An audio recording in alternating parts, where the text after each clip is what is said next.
niya alam pupunta siya dito? Sanay lang ako yung mga debater yan. Niregaluhan ka ng mga anak mo ng relo. Hindi ako nagsusuot ng mamahalin. Grabe kayo.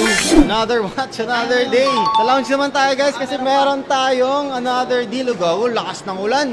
Hello po. Good afternoon. Hi sir. Hi po. How are you? Kamusta? Parang nagulat ka boss. Oo nga eh. Ay, hindi niya alam pupunta siya dito? Meron na ako relo eh. Meron na raw siyang relo. Anong gagawin natin? Surprise natin dapat eh. Kasi birthday niya bukas.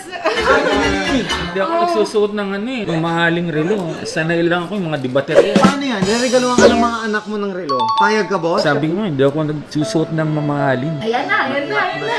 Sir, grabe kayo. Hindi ah. Pinawisan lang. Sabi ko, kala nyo kasi naiyak. Di naman naiyak. Actually, gusto ka nilang i-surprise talaga, Nga, boss. pero For your ayaw kasi birthday. ng surprise. Aray ko! Magandang surprise naman, boss. Doon eh, wala tayong magawa eh. Wala tayong magawa pa.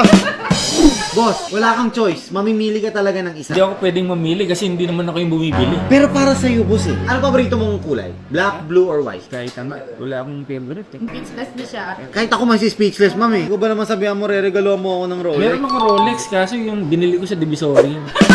Alam ko naman, syempre, nisip mo, gastos to, sayang. Pero ito naman, nagre-retain yung value. Tinatago mo lang yung pera mo dyan. Kasi madalas kami sa Japan nakakakita ako ng mga Oh, di ba? Okay lang yan, boss. You know, the gesture nila, grabe. Kanina pa nga sila dito eh. 1 o'clock pa lang, andito na sila eh. Ako bibili for you. Ikaw bibili, ma'am. Brand new. Wala akong brand new dito, ma'am. Pero meron ako ditong 2023. Uy, brand new. So, brand new? Kuha ka nga ng brand new. Di ba brand new yan? Used tong mga iba. Kaya nga, pero hindi mo kailangan ng brand new. Di ba last Same year lang brand new din. yung car mo o di brand new din ng watch mo? Oh, di ba? yeah. Kasi sipag niya yan eh. Deserve niya yan. Ano kaya katagal na negosyo, boss? 7, ganun. It's time. Ako, hindi ako yung materialosong tao. Talagang maganda eh. Pangarap ko magkaroon ng Rolex. Kaya lang, hindi ko... Nangihinayang ka. Kada-travel namin kasi silip siya ng Rolex.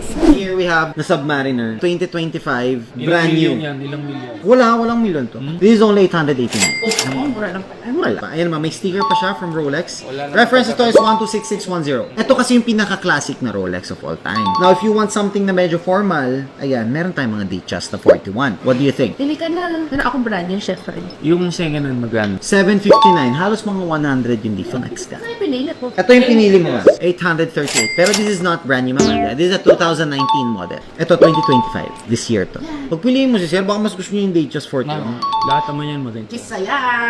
Kisayam daytak. Basit lang nga to eh. Di brand new ah. Brand new lahat May mayat ka talaga. Di brand new. Complete ang amin. Dapay warranty na up to 2030. No problem. Eh, siya di bayad, ako hindi. Oo, Okay, bye. Mine na. Huwag kisayam pasipot ah. Word, 880. Word. Tapos diba nga dati.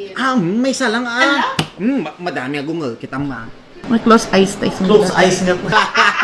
Batan. Oh shit. Boss. Yun, done. Thank you so much, boss. Maraming salamat.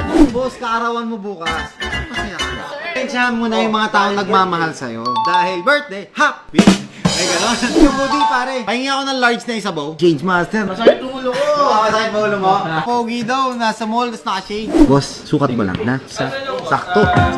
Here's the papers and then yung tag, andito na rin. Extra link nyo. Tago nyo lang ito, mamahal to. Nag-unveil pen ako ngayon. Sailor yan, pare. King of pen. Thank you po. Thank you, sir. Thank you. Congratulations. Thank you so much. Sana wala ayaw ma-surprise.